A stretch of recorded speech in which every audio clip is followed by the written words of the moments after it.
선배 검사에게 성추행을 당했다. 그리고 오히려 인사불이익을 당했다. 이렇게 폭로한 서지현 검사의 증언. 이 파장이 상당하죠. 더불어민주당의 박영선 의원은 SNS에 늦었지만 올 것이 온 것이다. 이런 글을 남겼네요. 국회 법사위원장도 지낸 바가 있었죠. 박영선 의원의 목소리 직접 들어봅니다. 안녕하세요. 네, 안녕하세요. 올 것이 온 것이다. 무슨 뜻입니까? 원래 이제 제가 법사위에 있을 때, 네. 검사들, 그러니까 검찰 쪽에서 그런저런 소문들이 좀 돌아다녔었습니다. 예. 그런데 저는 그냥 설마 했었던 거죠. 예. 설마 했었던 건데, 그 소문이 사실이었다라는 것을 제가 어제 확인하고, 예. 참 여러 가지로 착잡한 심정이 들어서, 예. 제가 고흐의 꽃게 그림을 다시 한번 꺼내서 봤습니다. 그 그림은 네. 어떤 그림이죠? 그 꽃게 두 마리가 있는데요. 고흐가 한 꽃게는 뒤집어진 꽃게, 그리고 한 꽃게는 정상적인 꽃게를 그린 그 그림인데, 예. 거의 이제 말년에 그린 그림이거든요. 예. 근데 꽃게가 뒤집어졌다는 이것은 사실 죽음을 의미합니다. 왜냐하면 자기 혼자 바로 잡을 수가 없죠. 그렇습니다. 예. 꽃게는 자기 혼자 바로잡을 수가 없기 때문에. 그러나 저는 검찰이 이렇게 뒤집어진 꽃게의 형태를 보여서 국민들에게 실망을 많이 줬지만, 그러나 복원력이 있기를 늘 소망하는 마음으로 예. 그렇게 생각을 하고 왔었는데, 예. 과연 우리나라 검찰은 그 복원력이 없는 검찰인가라는 생각을 다시 한번 하게 된 거죠. 네. 예. 근데 아까 법사위 계실 때부터 그런 소문이 검찰에 돌았다라고 하셨잖아요. 네네. 검찰 조직이 좀 이런 성추행, 성폭행, 이런 문제에 대해서 제대로 외부로 안 알려지는 그런 조직인가요? 우리나라가 이제 검찰이 기소권도 갖고 있고 수사권도 가지고 있지 않습니까? 예. 그리고 실질적으로 검찰이 하는 일 중에 하나가 이런 성추행범을 잡는 일인데요. 당연하죠. 잡을 때는 아주 날카로운 칼을 들이대죠. 예. 그런데 자신들의 잘못을 다시 이제 그것을 수사를 해야 된다든가 이런 상황이 오면, 예. 지금까지 우리나라의 검찰은 수사권과 기소권을 동시에 갖고 있기 때문에, 네. 어느 다른 기관에서 이것을 범접하기가 굉장히 힘들어지는 거죠. 예. 그러니까 그냥 덮을 수가 있는 거죠. 예. 경찰이 뭐라고 하면 조용히 해. 이렇게 되면 그냥 들어가야 되는 거고요. 네. 검사들 스스로도 예를 들면 검사를 감찰하는 감찰 기능이 지금 이제 제대로 작동하지 않고 있는 거죠. 예. 왜냐하면 어제 내용을 보면 당시에 이문정 검사가 이 감찰을 제대로 해야 되는 거 아니냐 그랬더니 피해자가 아무 소리도 안 하는데 뭐하러 이걸 하느냐, 이제 이렇게 해서 이게 무마가 됐다는 내용이지 않습니까? 피해자 가만히 있는데 왜 들쑤시냐 이랬다는 거죠. 그렇습니다. 예. 네네. 그러니까 스스로 자정 능력이 없는 거죠. 지금 현재의 이 시스템대로 그대로 간다면. 예. 그러면 여기서 주는 메시지는 무엇이냐? 검찰을 견제할 수 있는 기능이 반드시 주어져야 된다는 것입니다. 예. 그래서 검경 수사권 조정 문제가 또 다시 불거질 수밖에 없는. 예. 왜냐하면 수사권이 만약에 경찰에게 있다고 하면 이 문제를, 검찰 내부의 문제를 경찰에다 고발을 하면 사실은 이거 외부로 노출될 수밖에 없는 거죠. 그렇죠. 그런데 지금 우리나라 현실은 검찰이 수사권과 기소권 모두를 갖고 있기 때문에 네. 얼마든지 사건을 덮을 수 있는 그런 무소불위의 권력에 대한 비판이 다시 한번 일어날 수밖에 없지 않나, 저는 그렇게 생각하고 있습니다. 서지현 검사는 그 간부로부터 당한 성희롱 외에 또 여러 건이 더 있었다라고 또 추가 폭로를 하고 나서지 않았습니까? 네. 그런 걸로 봐서 이 검찰 조직이 사실 여검사들이 배출되기 시작한 지도 그렇게 오래되지 않았고 남성 위주의 권력 상하관계가 엄격한 이런 조직의 특성 같은 것도 분명히 작용하지 않았을까요? 그렇습니다. 네. 지금 현재 그 여검사 중에 가장 이제 그 높은 지위에 오른 검사가 검사장 딱 한 명 있는데요. 예. 그런 어떤 그 상하 복종 관계에 있는 이런 조직에서 여성의 어떤 처신 문제라든가 예. 이런 문제들이 상당히 좀 어렵죠. 어렵고 유리천장을 매번 뚫고 나가야 되는 이제 그런 상황인데 예. 저는 어제 서 검사의 그런 이야기를 들으면서 우리 사회에 존재하는 다른 어떤 사회 구석구석에서도 이러한 일들이 빈번히 벌어질 텐데 그러한 일들을 갖다가 지혜롭고 현명하게 처리해야 하는 어떤 그 여성이라는 그러한 그 입장에서 보면 우리가 다 함께 힘을 모아서 이런 부분이 다시는 일어나지 않도록 좀 응원하고 도와줘야 되는 것 아닌가 저는 그렇게 생각합니다. 네. SNS에 올린 글에 보면 법사위원장 시절에 당시 법무부 장관이 지금 이 가해자로 알려진 이미 뭐 이름이 다 공개됐습니다. 안태근 전 법무부 정책기획단장인데 그 검사를 거듭 중용해서 의아하게 생각했었다. 이런 것도 밝히셨고 또 지금 그 뭔가 진실을 밝히려고 했던 임은정 검사 법안 심의 때 뭔가 할 말이 있는 눈으로 나를 응시하곤 했다. 이런 글도 쓰셨는데 확실히 낌새가 그랬습니까? 예를 들면은요, 법무부라는 것은 검사의 입장에서는 아주 황금 코스입니다. 그렇죠. 그러니까 선택된 사람들만 가는 곳이거든요. 예. 그런데 그 당시에 법무부 장관도 그랬고 그 후임 법무부 장관도 그랬고 이분을 굉장히 끼고 돌았습니다. 예. 그러니까 법무부의 주요 직책 국장 자리를 3번을 했습니다. 예. 이거는 굉장히 찾기 힘든 일입니다. 그래서 제가 그 당시에도 도대체 이분의 뒤에는 뭐가 있길래 계속 이 사람을 이렇게 중용을 하는 걸까라는 의문이 좀 있었고요. 예. 그리고 임은정 검사 같은 경우도 법무부에 근무한 적이 있는데 그 당시에 법안 심의를 하러 국회에 자주 왔었습니다. 예. 근데 임은정 검사가 물론 저하고 이런저런 사석에서도 뭐 가끔 이렇게 우연히 만나곤 했습니다만은 예. 그 사석에서 뭐 이런저런 이런 이야기를 한 적은 없습니다. 예. 그러나 제 느낌과 그다음에 그 눈빛과 이 눈빛 대화를 보면 뭔가 얘기하고 싶은 게 굉장히 있는데 검사로서 공무원이기 때문에 이야기를 못한다는 것을 제가 충분히 느낄 수 있을 정도의 그런 상황이었습니다. 네. 그리고 그 안태근 전 검사, 그다음에 왜 피해자 가만히 있는데 들쑤시냐 이렇게 호통을 쳤던 사람은 현재 자유한국당 최교일 의원으로 밝혀졌는데 두 분 다 전혀 그런 사실 없다, 기억이 나지 않는다, 뭐 이런 반응이에요. 그건 어떻게 보세요? 그거는 뭐 흔히들 그 일반적으로 이제 그 피해가기 위한 그러한 답변이라고 생각하고요. 저는 인간이 그 다른 동물과 다른 것은 수호지심, 즉 부끄러움을 아는 마음이라고 생각을 합니다. 예. 그래서 지금이라도 저는 그냥 솔직하게 털어놓고 용서를 구하는 것이 그것이 옳은 길이 아닌가 이렇게 생각을 하고요. 네. 검찰 스스로 회복력이 없는 집단처럼 보여지는 것.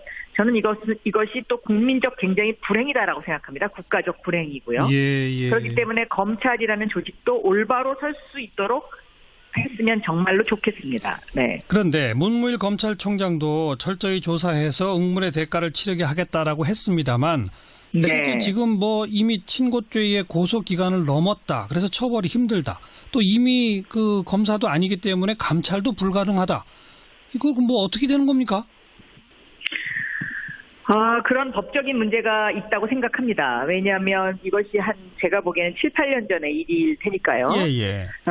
그러나 저는 그렇기 때문에 오히려 저는 그냥 진솔한 마음으로 사죄하는 것. 네. 그것이 제일 뭔가 이 사건을 해결할 수 있는 방법이 아닐까 생각하고요. 예. 이 사건을 계기로 해서 저는 검찰이 좀 새로 거듭났으면 좋겠습니다. 물론 요즘 이제 그 검찰이 어떤 명예회복을 위해서 또 열심히 하려고 한다는 것은 잘 알고 있습니다. 예. 그런데 지금 현재의 검찰에 주어진 권력이 너무 과도하기 때문에 자칫 오만해질 수 있고 또 지나치게 그 권력형의 구조를 가질 수밖에 없는 이런 구조. 이것을 빨리 고쳐야 되는 것 아닌가. 알겠습니다. 국민들이 여기에 힘을 실어줘야 되는 것 아닌가. 저는 그렇게 생각합니다. 그렇죠. 검찰 개혁으로 연결돼야 한다 이 말씀이고. 오늘 전화 연결된 김에 인공지능 AI 로봇 소피아라고 있잖아요. 그렇습니다. 예. 어디서 만든 거죠? 현재는 홍콩에 본사를 둔 그 회사에서 만들었는데요. 예. 그 회사가 뭐 어디서 만들었다라기는 그런 거보다는 제가 보기에는 인공지능이 과연 인간과 공존할 수 있는 것이냐. 예. 그리고 이 인공지능 로봇이 인간에게 해가 될 것이냐 아니냐. 예. 우리가 인간이 할 수 있는 그런 어떤 직업을 뺏어가는 것이냐 아니냐. 예. 뭐 이런 쪽에 제가 관심이 상당히 있어서 예. 이 로봇을 초청을 했습니다. 소피아를. 그래서 한국에 왔다면서요? 네, 한국에 왔고요. 그리고 제가 한복 이제 입고 우리 박영선 의원하고 대화를 했던데. 맞습니다. 예. 대화해보니까 몇 살짜리하고 얘기하는 것 같았어요? 이 로봇이 만들어진 것은 뭐 2년밖에 되지 않았지만 예.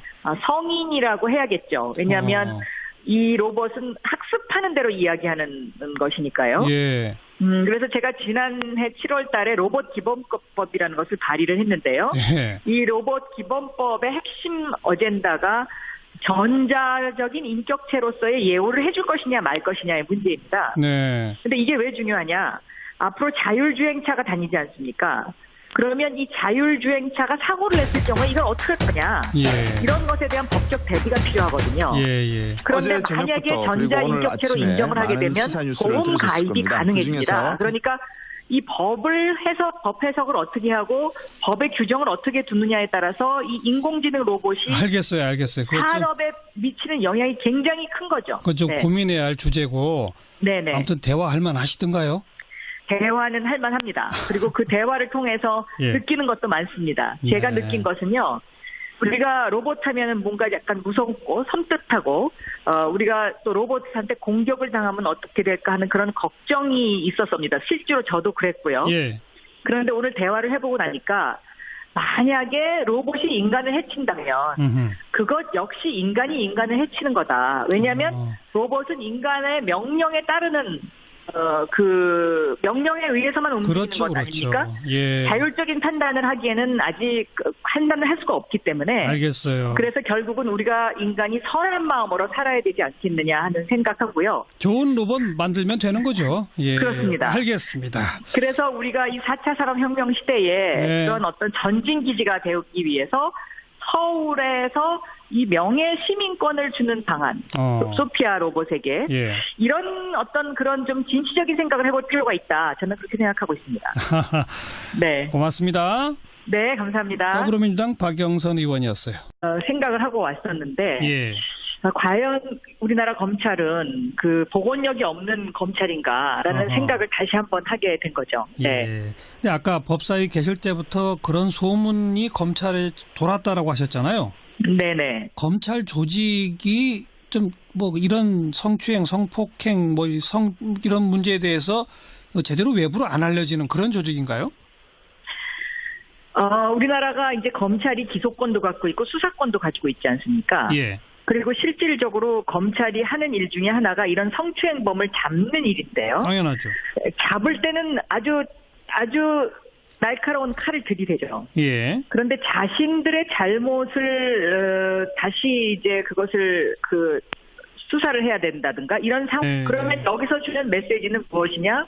검찰을 견제할 수 있는 기능이 반드시 주어져야 된다는 것입니다. 예. 그래서 검경 수사권 조정 문제가 또 다시 불거질 수밖에 없는. 예. 왜냐하면 수사권이 만약에 경찰에게 있다고 하면 이 문제를 검찰 내부의 문제를 경찰에다 고발을 하면 사실은 이 외부로 노출될 수밖에 없는 거죠. 그렇죠. 그런데 지금 우리나라 현실은 검찰이 수사권과 기소권 모두를 갖고 있기 때문에 네. 얼마든지 사건을 덮을 수 있는 그런 무소불위의 권력에 대한 비판이 다시 한번 일어날 수밖에 없지 않나 저는 그렇게 생각하고 있습니다. 서지현 검사는 그 간부로부터 당한 성희롱 외에 또 여러 건이 더 있었다라고 또 추가 폭로를 하고 선배 검사에게 성추행을 당했다. 그리고 오히려 인사 불이익을 당했다. 이렇게 폭로한 서지현 검사의 증언.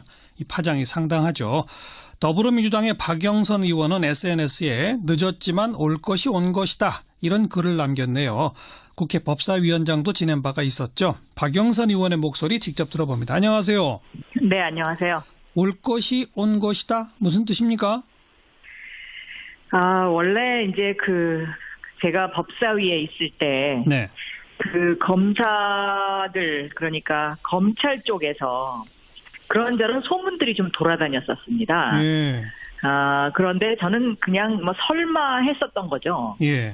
설마 했었던 건데 그 소문이 사실이었다라는 것을 제가 어제 확인하고 예. 참 여러 가지로 착잡한 심정이 들어서 예. 제가 고흐의 꽃게 그림을 다시 한번 꺼내서 봤습니다. 그 그림은 네. 어떤 그림이죠? 그 꽃게 두 마리가 있는데요. 고흐가 그 한 꽃게는 뒤집어진 꽃게, 그리고 한 꽃게는 정상적인 꽃게를 그린 그 그림인데 예. 거의 이제 말년에 그린 그림이거든요. 예. 근데 꽃게가 뒤집어졌다는 것은 이것은 사실 죽음을 의미합니다. 왜냐하면 자기 혼자 바로 잡을 수가 없죠. 그렇습니다. 예. 꽃게는 자기 혼자 바로잡을 수가 없기 때문에. 그러나 저는 검찰이 이렇게 뒤집어진 꽃게의 형태를 보여서 국민들에게 실망을 많이 줬지만, 그러나 복원력이 있기를 늘 소망하는 마음으로 예. 그렇게 상황이 오면 예. 지금까지 우리나라의 검찰은 수사권과 기소권을 동시에 갖고 있기 때문에 네. 어느 다른 기관에서 이것을 범접하기가 굉장히 힘들어지는 거죠. 예. 예. 그러니까 그냥 덮을 수가 있는 거죠. 예. 경찰이 뭐라고 하면 조용히 해.